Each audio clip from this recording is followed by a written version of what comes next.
Today we're talking about WWE signing some potential free agents that were spotted at the Performance Center, plus a huge return update for WWE and some AEW news. It's all coming up right here on The Angle Show.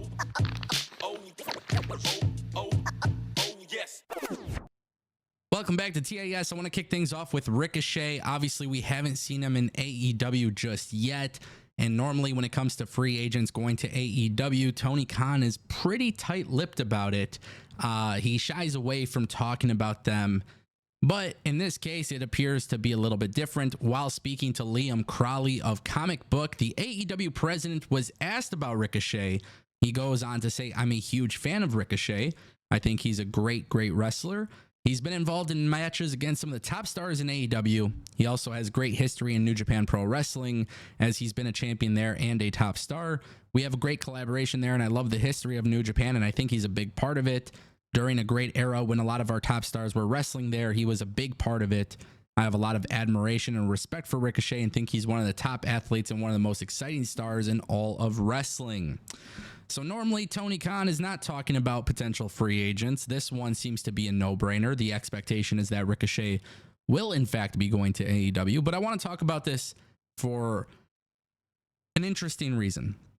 Because while all signs are pointing to Ricochet going to AEW, with Tony Khan talking specifically about New Japan Pro Wrestling, I am wondering if Ricochet will basically go to New Japan as well while representing AEW. And I think that would actually be a good thing. If you guys are a fan of Ricochet and you guys know exactly where he was before NXT and WWE, then you know it is in fact true that he was a very big part of New Japan Pro Wrestling. And obviously we all know about Ricochet and Ospreay, and we know that AEW is going to definitely want to run that back. And I thought they were going to do that. I thought they were going to do that for the International Championship, but instead it looks like Wembley Stadium will be Pac versus MJF. Maybe, maybe not. But now MJF is the new international champion, which is why I'm bringing it up, because I think if you're AEW, realistically, bringing in Ricochet just makes all the sense in the world. I'm not going to sit there, though, and say that Ricochet is a game changer. And I've been very adamant about that when I speak about this particular topic and this particular signing, because I think Ricochet is a fantastic talent, and I think he is arguably one of the best in-ring performers.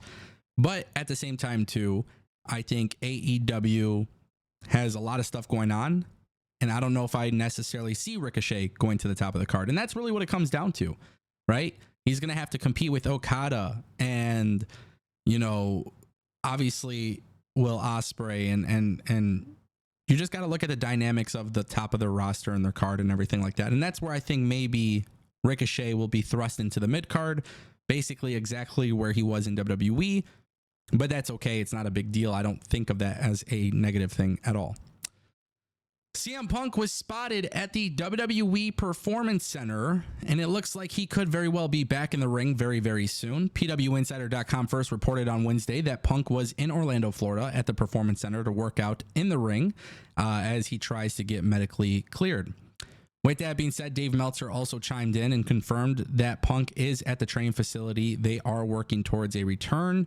There is no 100% guarantee that he is going to be cleared, or that he is cleared, or that he isn't cleared. But obviously, WWE is planning for CM Punk's return. The belief is that SummerSlam, he should be cleared. And obviously, if he's at WWE SummerSlam and he's cleared for SummerSlam, you got to wonder what's the next stage of the storyline, because the storyline absolutely kicks ass between CM Punk and Drew McIntyre. I think it's just got money written all over it. But at the same time, we got to now talk about Seth Rollins, because he is back in the picture. With CM Punk and Seth Rollins, I think that is a massive singles match that they are going to want to run. Does Seth Rollins turn heel? Or is Seth Rollins a babyface? Does CM Punk turn heel? Or does he turn babyface? I think that is one of the biggest reasons why I'm so intrigued by the storyline between him and Drew McIntyre. Because if you look at Drew McIntyre, I mean, technically he is playing the heel, but if you look at the reasoning and logic behind the decisions he makes, he's technically a babyface. It's very intriguing that they could blur the lines to the point where guys who are really, I mean, look, Drew's a heel, but he's getting booed.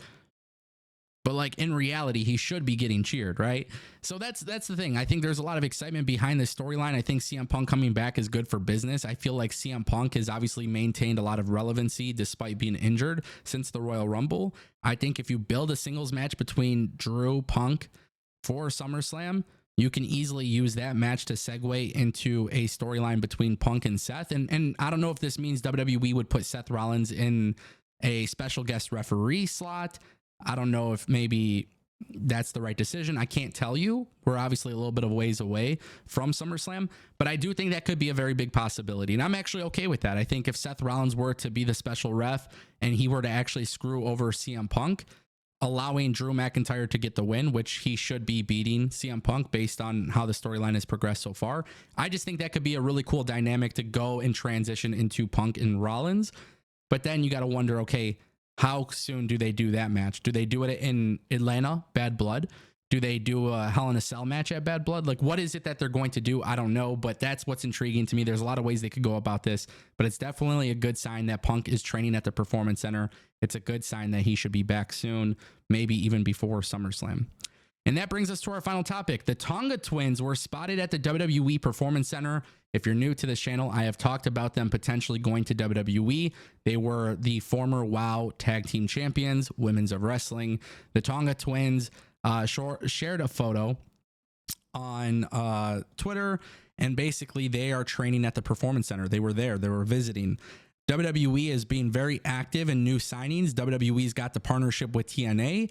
WWE does have a women's tag team division, which is inconsistently booked. At times, it seems to be pretty damn good, and at other times, it seems to be a big question mark, right? This is an actual women's tag team.